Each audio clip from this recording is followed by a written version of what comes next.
Le diable accuse toujours ceux que Dieu a choisis ou ceux que Dieu a tirés de la douleur. Mais accusation n'empêche pas élévation. Comme les feuilles d'un arbre peuvent changer, mais la racine demeure toujours. Donc si vous avez l'impression d'être dans les ténèbres, c'est que vous êtes dans un puissant moment de transformation.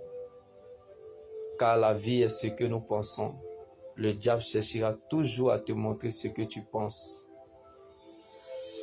En cherchant toujours à détruire ce qu'il ne peut pas avoir. Et en cherchant toujours à te rappeler ton passé. Parce qu'il sait qu'il ne pourra jamais changer ton avenir.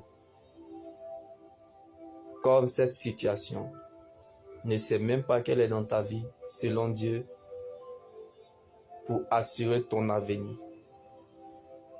Donc si vous avez l'impression que les ténèbres s'agitent sur vous, c'est parce qu'ils voient en vous ce que vous ne pouvez jamais imaginer y avoir accès. Donc, sache que si tu as l'impression qu'il y a plein d'incertitudes autour de toi,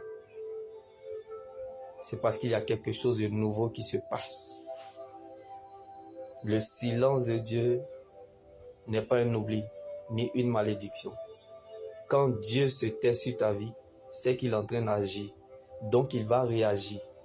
Car lorsque le divin parle, il y a quelque chose qui change. Donc quelque chose de nouveau se passe. Même si les vents sont contre à tes yeux, même si tu ne vois aucun signe avantageux jusqu'à présent, même quand c'est le moment pour toi d'être rabaissé, accepte de tout perdre. Accepte ce qui est blessé de Dieu. Mais refuse de perdre sa présence. Car tu peux tout perdre sans avoir rien perdu parce que tu demeures dans le véritable.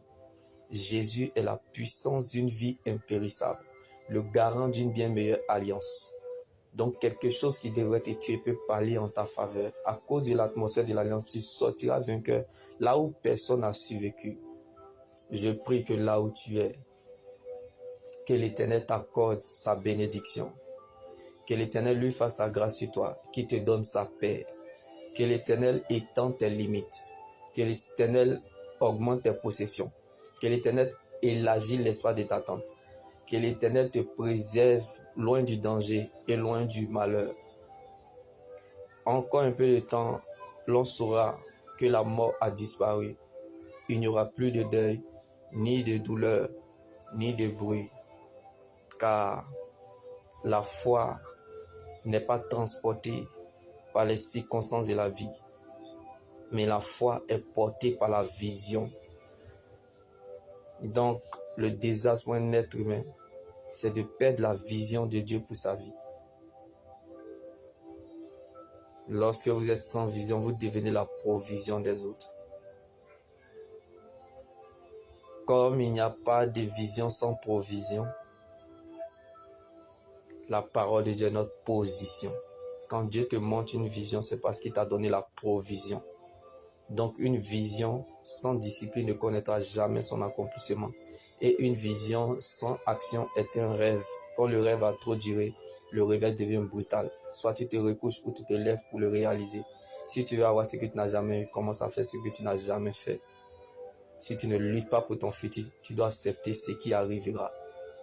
Car vivre heureux dans le bonheur, ce n'est pas avoir un ciel sans tempête, mais c'est de cesser de se sentir victime des problèmes, mais de devenir un acteur de sa propre histoire. Car la meilleure prédication, c'est votre propre histoire avec Dieu. D'où dans les moments sombres, vous l'avez connu, expérimenté, découvert comme David dans la vallée.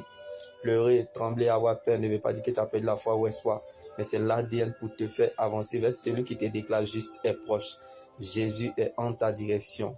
Dieu vient à ta rencontre. Quelqu'un quelque part, mon Dieu le visite. La prophétie d'une personne est pour toi. La promesse de Dieu n'a pas d'âge, mais un destinataire.